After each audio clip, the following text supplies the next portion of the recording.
Bonjour, je m'appelle Sally, je suis connue sous le nom de Cri Sally. Je suis juriste de formation et je suis créatrice de contenu sur les réseaux. Alors le poids de la colonisation, je pense qu'il va encore continuer à se faire ressentir pendant très longtemps, tout simplement parce que c'est un traumatisme qui a été tellement puissant et qui s'est étalé sur tellement d'années qu'on ne peut pas en fait le faire disparaître d'un claquement de doigts. Qu'on ne peut pas en fait le faire disparaître d'un claquement de doigts. C'est-à-dire que le traumatisme qui a été laissé, en fait les cicatrices qui sont restées, on les ressent tous les jours, au quotidien, que ce soit dans les clichés qui sont véhiculés sur les communautés, que ce soit dans les préjugés qui sont aussi véhiculés dans les communautés, mais aussi sur les complexes qu'on a intériorisés nous-mêmes suite à cette colonisation. J'en parle très régulièrement, que ce soit au niveau de la détestation de nos cheveux, de la détestation de notre couleur de peau, mais aussi sur ce sentiment d'infériorité par rapport à la communauté blanche qu'on retrouve notamment en Afrique. C'est-à-dire que malheureusement ce passage historique absolument dramatique a laissé des séquelles immenses dans notre communauté. Il va falloir qu'on réussisse à se relever tous ensemble, d'où l'importance de parler de ce sujet, de s'éduquer sur ce sujet et bien évidemment de trouver des solutions pour qu'on puisse encore une fois sortir la tête hors de l'eau. Alors très souvent, je reçois cette remarque de c'est le passé, faut passer au-dessus en fait, faut passer outre, faut continuer à avancer et puis basta. Je pense que les gens qui ont ce genre de pensée, cette manière de penser, ce sont des personnes bien évidemment qui ne sont pas concernées. Donc la première des choses en fait, avant de s'énerver, parce que je peux comprendre que ça donne envie de s'énerver et de crier, c'est d'éduquer ces personnes en fait et de leur expliquer en fait ce qui s'est passé et pourquoi nous, concernés, population concernée, on a du mal à dire que c'est juste le passé et qu'il faut passer à autre chose, comme si c'était un petit événement qui s'était produit. On parle de siècles d'esclavage, on parle de siècles de colonisation, donc non, c'est pas juste quelque chose qu'on peut effacer comme ça d'un claquement de doigts, comme je l'ai dit tout à l'heure. Donc, ce qui est très important pour moi, en fait, encore une fois, c'est de partager, c'est d'en parler, c'est d'ouvrir le débat, enfin, c'est même pas un débat, en fait, c'est tout simplement la conversation, une discussion historique autour de ce qui s'est produit, pour qu'effectivement, même les populations qui ne se sentent pas concernées comprennent qu'elles doivent être concernées, tout simplement parce que c'est l'histoire de l'humanité. C'est pas simplement l'histoire de la population noire ou de telle autre population, c'est l'histoire de la population humaine. Et à ce titre-là, on est tous concernés. À ce niveau-là, je trouve que l'éducation nationale, que ce soit en France comme dans la plupart des pays européens, a une responsabilité qui, pour la plupart du temps, a failli. C'est-à-dire que pour moi, en ce qui me concerne, en ayant suivi bien évidemment le parcours scolaire classique d'une jeune Française, je n'ai pas du tout été assez sensibilisée sur la question de l'esclavage, de la colonisation notamment, comme c'est le sujet de cette interview, de beaucoup d'autres sujets d'ailleurs. Mais c'est très important de voir à quel point, malheureusement, en Europe, l'histoire est eurocentrée. C'est-à-dire qu'on va parler de la grandeur de l'Europe, etc., sans appuyer assez sur les périodes historiques tragiques dans lesquelles l'Europe a bien évidemment participé et a des responsabilités, notamment bien évidemment l'esclavage et la colonisation. Je me souviens que c'est quelque chose qui m'avait choqué à l'époque, de voir que le manuel d'histoire, il fait cette taille-là, par contre la page sur l'esclavage et la colonisation, en fait, allez, c'est un petit paragraphe par-ci par-là et puis on passe à autre chose. Quand on étudie la colonisation en France, on va s'intéresser à la guerre d'Algérie et en fait on va faire passer ça pour une guerre qui était limite méritée. Voilà, il y a eu des soulèvements et puis donc il y a eu la guerre d'Algérie et l'indépendance ensuite. Alors qu'en réalité, la guerre d'Algérie, c'est une guerre suite à la colonisation de l'Algérie qui à l'heure actuelle serait considérée comme un crime d'agression au titre du droit pénal international. Donc à un certain moment, il faut juste remettre les choses en place en fait. Moi parfois, je regarde des livres, je me souviens encore, j'étais à la bibliothèque la dernière fois, je prends un livre sur la colonisation, je vois qu'on dit quoi? C'est grâce à la colonisation qu'on a des bananes moins chères. Bon bah super en fait, c'est grâce à la colonisation que maintenant on parle français en Afrique, bah super en fait. Donc quand tu as encore cette facilité à trouver en France des livres soi-disant pédagogiques qui te disent qu'il y avait des bénéfices à la colonisation, que la colonisation a été utile, que tu as des politiciens qui disent que non, la colonisation c'était pas un crime contre l'humanité, on a quand même aidé certaines populations, c'est absolument incroyable dans comment dire, la mauvaise foi, l'irrespect et surtout le manque en fait de connaissances finalement historiques et même psychologiques sur les traumatismes que ce genre de période entraîne. Je pense que malheureusement, le racisme préexistait en fait à la colonisation. Je pense que même le racisme a été une justification à la colonisation. C'est-à-dire que le fait que les populations européennes se sont senties absolument légitimes à venir dans un pays pour s'approprier les biens, pour s'approprier les terres, les ressources, voire les personnes humaines même, en ayant bien sûr derrière la tête des intérêts économiques et capitalistes et en venant le justifier en disant qu'ils allaient apporter le savoir, la connaissance à ces pauvres populations aborigènes qui demandaient leur aide, bien évidemment qu'il y avait des relents de racisme et des justifications racistes derrière. Donc en plus de ça, bien sûr la colonisation, ça a suivi encore une fois l'esclavage qui date de bien avant. Donc oui, le racisme existait déjà. On avait déjà les théories racistes, les sciences racistes, ça existait déjà en fait. Maintenant, je pense que la colonisation a institutionnalisé le racisme encore plus que les événements précédents. C'est-à-dire qu'avec la colonisation, on a eu des populations entières qui ont été dirigées par une population, donc les colons. Avec des écoles, on a retiré les langues traditionnelles pour leur enseigner une langue, la langue des colons, où on les a obligés à adopter les comportements des colons. Donc là, il y a une véritable colonisation, bien évidemment, hein, c'est le terme, mais au-delà des traumatismes physiques, encore une fois, c'est des traumatismes psychologiques. C'est-à-dire qu'au-delà, par exemple, de la construction de la ligne Congo-Océan qui a été faite donc, sous la colonisation et qui a été une véritable tragédie humaine, on a en plus de ça l'aspect psychologique de la colonisation où les gens vont être vraiment, comment dire, vont être opprimés, vont être méprisés et vont être considérés institutionnellement parlant comme des sous-hommes, c'est-à-dire les peuples colonisés avec au-dessus les colons qui vous donnent les ordres et qui vous expliquent comment vous devez vivre vos vies. Alors, le Black Lives Matter Movement, c'est pour moi un mouvement qui est très important. Alors, je sais qu'il ne fait pas l'unanimité. J'avais vu des gens dire que le terme, en fait, Black Lives Matter, il n'était pas assez, comment je pourrais dire, il n'était pas assez pointu dans le sens où c'est comme si on demandait, comme si on rappelait que les vies noires sont importantes alors que c'est un fait. Là-dessus, je suis d'accord, on peut discuter sur ce terme Black Lives Matter, mais ce qui est très très important, c'est que c'est un mouvement fédérateur. Et on doit, à l'heure actuelle, s'appuyer sur les mouvements qui sont fédérateurs comme ça. C'est l'un des plus gros mouvements à l'heure actuelle aux États-Unis. J'ai vu récemment que c'était considéré même comme le premier mouvement, c'est-à-dire le plus gros mouvement de tous les temps aux États-Unis. Donc là, il faut qu'on en soit fier et qu'on s'y accroche. Je pense que le Black Lives Matter Movement, c'est un mouvement qui est très important parce qu'il a été vraiment international. Il n'est pas juste resté aux États-Unis comme la plupart des mouvements d'afro, comme la plupart des mouvements afro, etc. Là, ça a vraiment été quelque chose qui est parti à l'international, qu'on a retrouvé en Europe, bien évidemment, en France, mais aussi en Afrique. Donc vraiment, ça s'est vraiment hyper développé et il faut qu'on en soit fier et il faut qu'on l'utilise pour aller encore plus loin. Le Black Lives Matter, c'est aussi un mouvement, encore une fois, qui essaye d'agir sur le point de vue institutionnel, qui ont créé par exemple des fonds pour indemniser, des fonds pour libérer les personnes qui sont emprisonnées à tort, hein, les personnes noires, bien évidemment, parce qu'on sait que c'est eux qui sont le plus concernés par des jugements fallacieux aux États-Unis et d'ailleurs dans le monde. Donc ils essayent d'agir là-dessus. On a essayé, le Black Lives Matter essaie aussi de créer des groupes de soutien, des groupes d'action. Donc c'est un mouvement qui est très important parce qu'enfin on commence à passer, on commence à comprendre qu'il faut arrêter tout simplement d'avoir un mouvement de revendication où voilà on va faire des manifestations et puis après malheureusement il ne se passe rien, mais vraiment un mouvement qui est construit, institutionnel, où non seulement on a des manifestations, mais on a des groupes qui permettent de changer réellement la situation avec, comme je l'ai dit encore, des groupes de soutien, des groupes d'action, des fundraising, etc. Donc c'est très important. Alors, le débat des statuts, je trouve que c'est un débat qui est très très intéressant, beaucoup trop rigide et malheureusement beaucoup trop attaché à son passé plus que problématique et qui devrait pourtant essayer de s'excuser ou essayer au moins de faire avancer les choses. Je trouve ça très intéressant de comparer la situation en France avec cette affaire de statut et les États-Unis.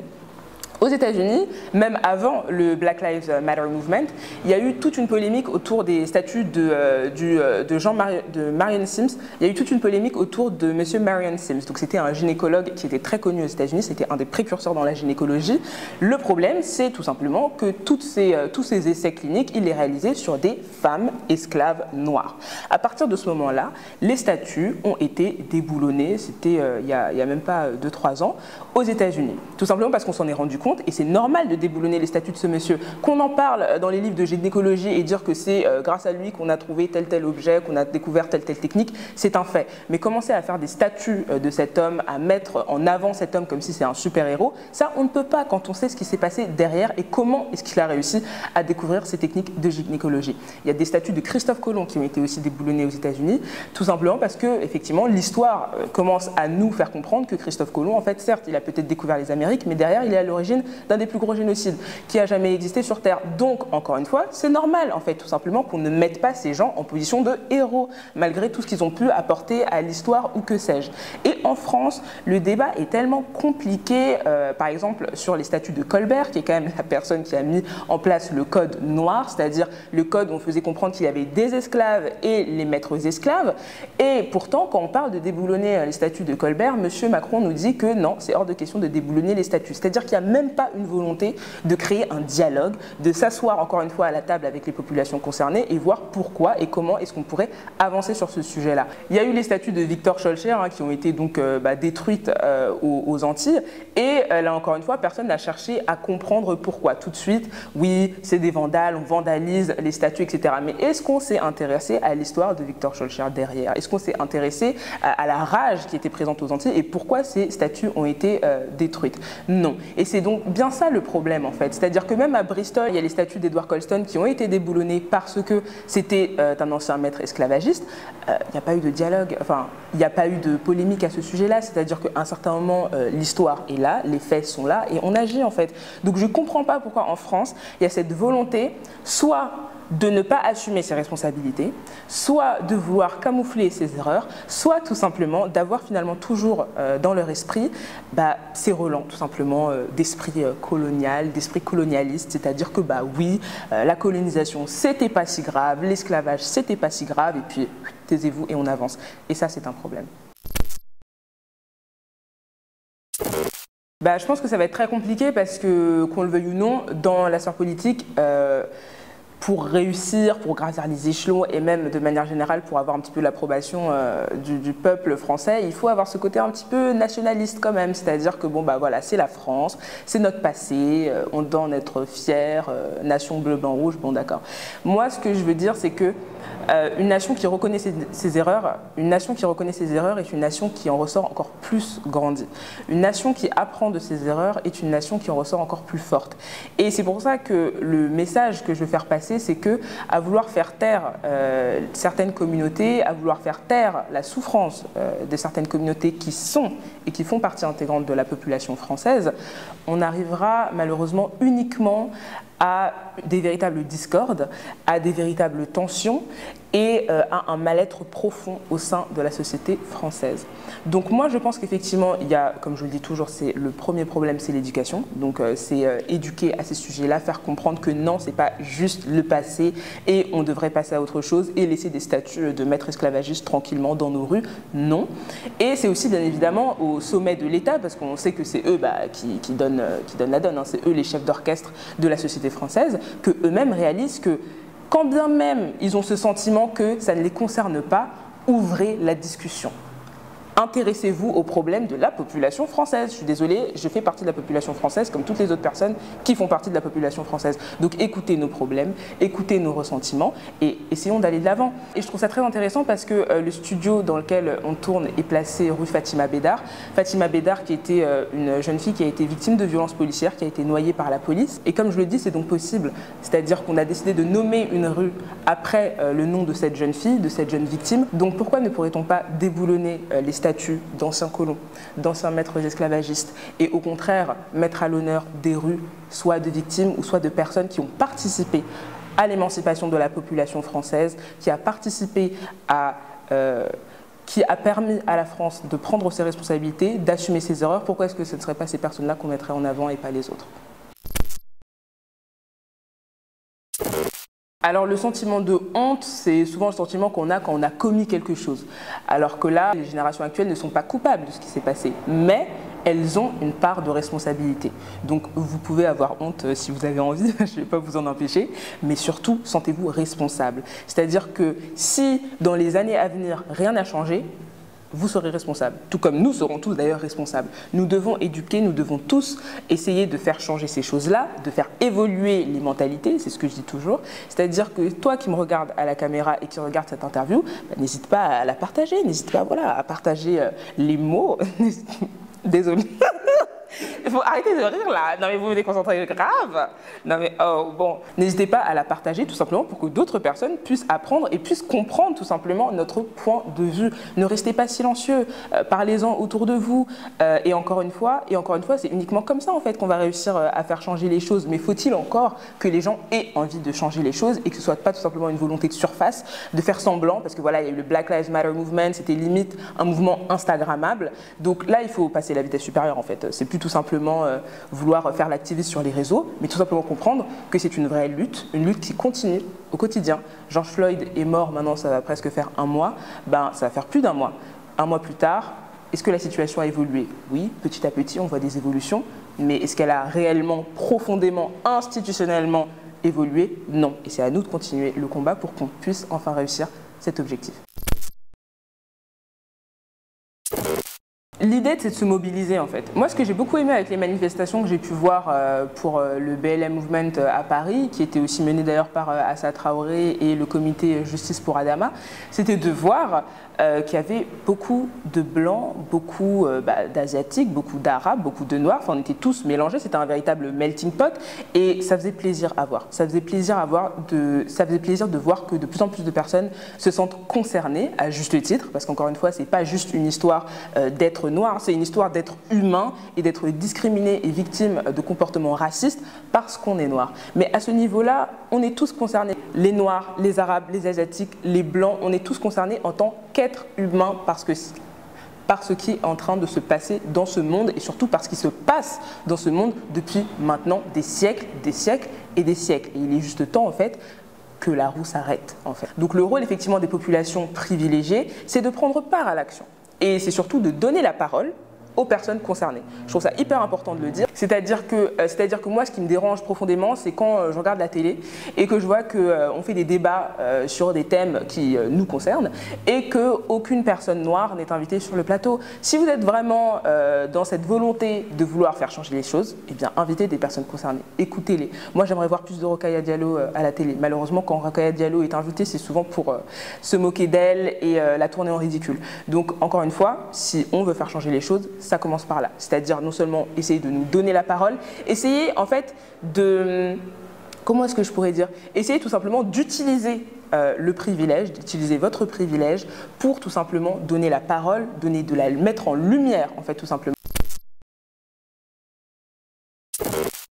Je peux comprendre que certaines personnes veuillent que les Blancs s'excusent parce qu'on a été tellement dans un climat de désintéressement de nos problèmes qu'on a l'impression que finalement tout le monde a participé. Vous voyez ce que je veux dire? Comme on dit souvent, quand on ne parle pas, quand on ne défend pas l'opprimé, on est du côté de l'oppresseur.